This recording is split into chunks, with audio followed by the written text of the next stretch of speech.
गुरु प्यारे साथ संगत जे, साथ संगत जी बड़े प्यार और सत्कार से कहना जे, धान निरंकार जे, धान निरंकार जे। साथ संगत जे, सतगुरु माता जी की असीम कृपा रहमत आशीर्वाद से साथ संगत जी आप जी सभी संत महापुरुष बहुत ही कुशल होंगे, बहुत ही खुश होंगे, बहुत ही स्वस्थ होंगे। साथ संगत जी आओ साथ संगत जी, संत महापुरुषों ने जो अपने सुंदर वचन से, अपने सुंदर विचार से हम इंसानों को साथ संगत जी सजग किए हैं, उन पर साथ संगत जी हम खुद को विचार करने की कोशिश करें, खुद को अपने जीवन में उतारने की कोशिश करें। साथ संगत जी, साथ संगत जी बाबा जी कहा करते थे कि अगर आपके साथ कोई बुराई कर रहा है, आपको तकलीफ़ पहुंचा रहा है, अगर आपके बारे में कोई बुरा सोच रहा है, तो आप उसके बारे में कदापि बुरा ना सोचें, कभी भी उसको गलत ना बताएं। क्योंकि जब आप उसे गलत कहेंगे, आप उसके बारे में बुराई सोचेंगे, बुरा करेंगे, तो फिर उसमें और आप में क्या फ़र्क रहेगा। देखिए साथ संगत जी, यहाँ भाव कितना सुंदर भाव है कि उसमें और आप में क्या फ़र्क रहेगा। तो सबसे पहली बात यहाँ है कि हम खुद को समझने की कोशिश करें, हम खुद को, अपने आप को किस प्रकार से इसको समझने की कोशिश करें। अगर साथ संगत जी कीचड़ है और उस कीचड़ में अगर साथ संगत जी कोई पत्थर हम फेंकेंगे तो क्या होगा, साथ संगत जी छिटक कर हम पे भी तो पड़ेगा।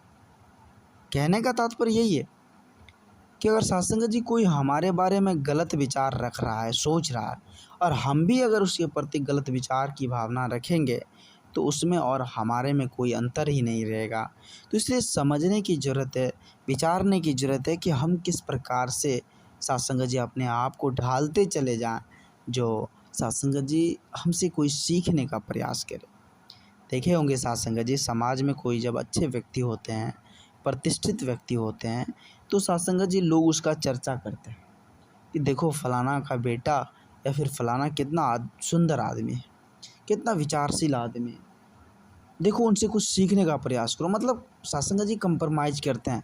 गांव के लोग साथ संगत जी देखे होंगे, अभी गांव में दास का गांव है और उसमें ही साथ संगत जी दास को देखने को मिल जाता है। कुछ ऐसे परिवार है जो साथ संगत जी उसका उदाहरण देकर लोग अपने बच्चे को समझाते हैं कि देखो फलाना का परिवार कितना सुंदर है, कितने अच्छे विचार है, उसी प्रकार से बनो। लेकिन साथ संगत जी लोग आज होता क्या है, लोग आज इस बात को समझता ही नहीं है। लोगों का कंपटीशन किसी और चीज़ से हो गया है। साथ संगत जी लोग, साथ संगत जी इस ज्ञान को ऊंचा नहीं समझते हैं, यह नहीं देखते वो कितने ज्ञानवान पुरुष है। आज लोग धन दौलत से कंप्रोमाइज़ करने लगे हैं कि देखो फलाने के पास कितना धन दौलत है, देखो उसके पास कितनी ज़्यादा मतलब ज़मीन है, जायदाद है, सब कुछ है। लोग धन दौलत से कंप्रोमाइज़ करते हैं, लोग ज्ञान से कंप्रोमाइज़ नहीं कर रहे हैं। साथ संगत जी लोग, साथ संगत जी धन दौलत से बराबरी कर रहे हैं, इसलिए यह हाल है, इसलिए इतनी ज़्यादा परेशानी है, उलझन है। जिस दिन साथ संगत जी हम ज्ञान को देखेंगे कि ज्ञान सर्वोपरि है, तो साथ संगत जी उस दिन से साथ संगत जी भटकन जीवन की ख़त्म हो जाएगी, क्योंकि हम फिर समझने लग जाएंगे कि ज्ञान ही सर्वोपरि है। लेकिन आज लोग समझते नहीं हैं, लोग अमल नहीं करते हैं, विचार नहीं करते हैं। साथ संगत जी जहाँ तक सेवा भाव की बात हो, तो आज के यूथ फैक्टर भी, पढ़े लिखे भी, सजग है, लेकिन वो साथ संगत जी पता नहीं उसके दिमाग में क्या चलता है, जो साथ संगत जी इस परमात्मा को ही भूल बैठते हैं। वो साथ संगत जी गफलत की नींद में सो जाते हैं। देखे होंगे अच्छे अच्छे पढ़े लिखे भी साथ संगत जी, वो जो साथ संगत जी भटकन में आ जाते हैं, भटक जाते हैं, इस सांसारिक मोह माया में उलझ जाते हैं। वो भी नहीं समझ पाते हैं कि आखिर यह अध्यात्म कह क्या रहा है। साथ संगत जी आध्यात्मिक नॉलेज, आज देखे होंगे दास के गांव में बहुत सारे स्कूल है, लेकिन साथ संगत जी वहाँ सिर्फ और सिर्फ किताबी नॉलेज की बातें होती है। जो भी टीचर है, अगर ट्यूशन वाले टीचर है या फिर साथ संगत जी कहीं कोचिंग सेंटर है, अगर बच्चा वहाँ जाता है तो सिर्फ और सिर्फ किताबी नॉलेज, किताब की बातें, किताबी ज्ञान उसको दिया जाता है। आध्यात्मिक नॉलेज कहीं भी नहीं मिलता है। साथ संगत जी आध्यात्मिक नॉलेज कोई स्कूल में मिलने वाला चीज़ भी नहीं है। आध्यात्मिक नॉलेज एकमात्र जब तक इस मन को स्थिर नहीं करेंगे, जब तक खुद को सोचेंगे विचारेंगे नहीं, तब तक यह आध्यात्मिक नॉलेज हमें नहीं मिल पाएगा। यह अध्यात्म का ज्ञान सासंगत जी उसके लिए एक अलग पाठशाला परमात्मा ने बनाई है और वो सभी को प्राप्त नहीं होता है। वह पूर्व जन्म के नेकी कार्य जो किए होते हैं उसी को वो पाठशाला मिलता है सासंगत जी। वह है सतगुरु रूपी पाठशाला, वह है सासंगत जी सतगुरु रूपी पाठशाला, सतगुरु का पाठशाला जो हर किसी इंसान को नसीब नहीं होता है, जो हर किसी को नहीं मिलता है। वो तो सासंगत जी वो जो इस मन को, इस अंतरात्मा को सासंगत जी खुद को सासंगत जी सरल सहज बनाए हैं, नम्रता से परिपूर्ण किए हैं, उसे ही मिलता है। क्योंकि जब तक नम्रता नहीं आएगी तब तक साधु संतों का विचार अच्छा लगेगा ही नहीं।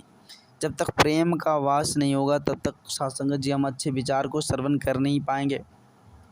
तो अच्छे विचार को श्रवण करने के लिए, पाने के लिए तो सासंगत जी हमें कुछ चीज़ को छोड़ना होगा। वो है सासंगत जी माया रूपी, यह माया का जंजाल जो है इसको छोड़ना होगा।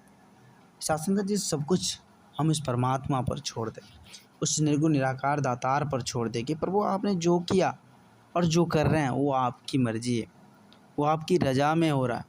जब ऐसा भाव, ऐसा समर्पण वाला भाव आ जाएगा सासंगत जी, तो मानो सासंगत जी हम भक्ति के पथ पर आगे चलने लगे। या भक्ति का पथ सासंगत जी बहुत खाली खाली सा है। सासंगत जी तनिक तनिक सा लोग जो है इस राह पर चल रहे हैं। और वही सांसारिक बात देखे सासंगत जी, कितनी ज़्यादा भीड़ है, कितनी ज़्यादा सासंगत जी कसम कसे है, फिर भी लोग उसी तरफ भाग रहे हैं। लोग सोच ही नहीं रहे कि भाई हम कहाँ जा रहे हैं, किस मोड़ पर जा रहे हैं, किस काम के लिए इस धरती पर आए हैं और क्या करने जा रहे हैं। इस बात को सासंगत जी नहीं समझते इंसान।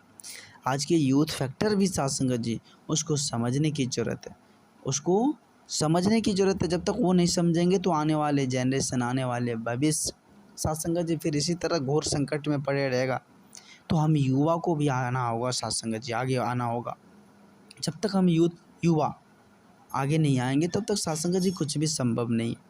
इस परमात्मा को जानने की कोशिश करें, सच्चे सच्चे सतगुरु के श्री चरणों में खुद को समर्पित करें, फिर जाकर इस परमात्मा का ज्ञान हो पाएगा। ब्रह्म ज्ञान की दात जो सासंगत जी आज हमें माता जी की कृपा से मिली हुई है।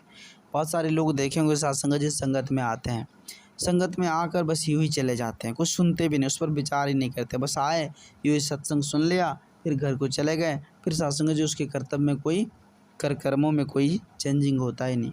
तो सुनने ना सुनने का कोई फ़र्क नहीं बनता। कहने का तात्पर्य यहाँ सासंगत जी साफ साफ है कि जब हम संगत में जाते हैं, संत महात्माओं का जो अनमोल विचार आता है, संत महापुरुष एक एक वचन जो इतने सुंदर कहते हैं, तो उस पर हम विचार करें, अमल करें, सोचें समझें कि आखिर क्या कह रहे हैं। जीवन को जीने का तरीका, सलीका हमें सिखाते हैं। लेकिन फिर भी हम सासंगत जी यूँ ही सुन लेते हैं, इस कान से सुनकर उस कान से निकाल देते हैं। तो इसमें सासंगत जी बात बनने वाली नहीं है।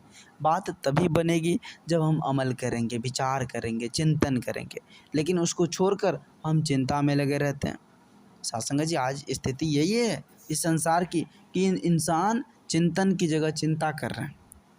जहाँ प्रभु का गुणगान करना चाहिए, प्रभु का चिंतन करना चाहिए, वो तो वहाँ चिंता कर बैठ रहे हैं। तो फिर कहाँ उसका सॉल्यूशन मिलेगा, कहाँ से सासंगत जी उसका जो है लोग जो है सासंगत जी कहाँ से उसका कुछ भी समाधान नहीं निकल पाएगा। तो संत महापुरुष यही हमें समझाते हैं, हम इंसानों को सजग करते हैं कि भाई कुछ भी नहीं संसार में, इस संसार में कुछ भी नहीं है। खाली हाथ आओगे, खाली हाथ आओ है तो खाली हाथ जाना भी पड़ेगा, कुछ भी साथ नहीं जाएगा, कुछ भी साथ नहीं जाएगा। तो आओ सासंगत जी, जब हम जानते हैं कि हमारे साथ कुछ जाने वाली नहीं है तो इतना सासंगत जी हम एक दूसरे को ठेस पहुंचाकर अर्जित ही करके क्या फ़ायदा, कोई फ़ायदा नहीं, कोई फ़ायदा नहीं। तो आओ सासंगत जी हमें जो कुछ भी परमात्मा ने दिया है, जो कुछ भी मेरे पास उसी में संतोष रखें और परमात्मा का नित्य गुणगान करते रहें कि हे प्रभु आपने जो कुछ से नवाजा है। सासंगत जी कहने का तात्पर्य है कि प्रभु बस यही कि प्रभु प्रभु आपने हमें ये सुंदर तन दिया है, हमें इसके अलावा और कुछ भी नहीं चाहिए। जो गुरसिक होते हैं ना सासंगत जी, वो परमात्मा से इतना ही गुहार लगाते रहते हैं कि प्रभु अगर आपसे कुछ मांगते हैं, आप अगर कुछ देना चाहते हैं तो सदा सेवा सत्संग देना, संतों का संग देना। संत महापुरुष यही मांगते हैं सासंगत जी। लेकिन संसारी के लोग क्या मांगते हैं, वो कहते हैं कि प्रभु हमारी ये मनोकामना अगर पूर्ण हो जाएगी तो हम फलाना चीज़ करेंगे, हम वहाँ जाएंगे, यहाँ तीर्थ स्थान जाएंगे, यहाँ ये करेंगे। कहने का तात्पर्य बहुत सारी ऐसी सात संगत जी हम जो है परमात्मा को कह देते हैं। लेकिन ये तो सात संगत जी यह क्या है, परमात्मा भी हंसते होंगे कि आखिर इंसान जिसको हमने बनाया वही हमको कुछ देने के लिए आ रहा, जिसका निर्माता सात संगत जी वो है और उसी को हम चीज़ रिटर्निंग करें तो उसको तो हंसी आएगी ही आएगी। तो यही बात सोचने वाली है सात संगत जी।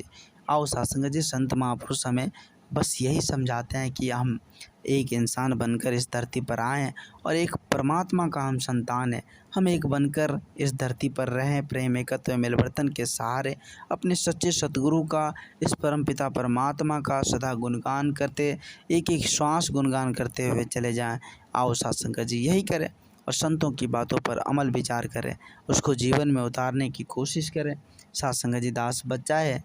दास इस चैनल के माध्यम से आप जैसे भी संत महात्माओं के श्री चरणों में, पावन चरणों में छोटी छोटी विचार लेकर आते रहता है। आप जैसे भी संत महात्माओं का भरपूर प्यार, भरपूर आशीर्वाद दास को मिल रहा है। आगे भी इस तरह का लाड़ प्यार दास के साथ बनाए रखना। अरदास है अगर ये छोटी सी विचार आप जैसे भी संत महात्माओं को प्यारा लगा हो, अच्छा लगा हो, तो सात संगत जी सभी संत महात्माओं के बीच शेयर करें।